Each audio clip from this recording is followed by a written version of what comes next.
அன்று முதல் அந்த கோவிலில் விளையாட்டாய் விகிர்தனாலும் அவன் சகாக்களாலும் பாடவும் முடியவில்லை, ஆடவும் முடியவில்லை. அந்த கோவில் உருவாக துணை நின்றவன் எதிர்வீட்டில் வசிக்கும் தோழனான சதா. சதாவை பற்றி சொல்ல நிறைய உண்டு. அதில் சிலவற்றை சொல்லலாம். சதாவிற்கு இசை மீது அளவில்லாத காதல். வீட்டு உபயோகப் பொருட்களான தட்டு, தண்ணீர் குடம், மண்பானை போன்ற பொருட்களில் அழகாக இசை மீட்டுவான். இரவு நேரங்களில் கிராமத்தின் இளைஞர்கள் சிலர் பாடல் பாடுவது, ஆடுவது போன்ற நிகழ்ச்சிகள் நடத்துவார்கள். அதில் சதா கண்டிப்பாக இருப்பான். அது தொலைக்காட்சி, கைபேசி இல்லாத காலம். சதாவின் குடும்பத்தில் அவனுக்கு 2 சகோதரிகளும் 2 சகோதரர்களும் உண்டு.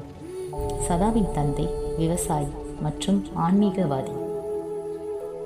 சதாவின் குடும்பம்தான் அந்த கிராமத்தில் உள்ள கருமாரியம்மன் கோவிலுக்கு தாய் வீடு. ஆண்டுதோறும் கோவில் திருவிழா நாட்களில் சதாவின் வீட்டிலிருந்து தாய் வீட்டு சீர்கொண்டு வருவார்.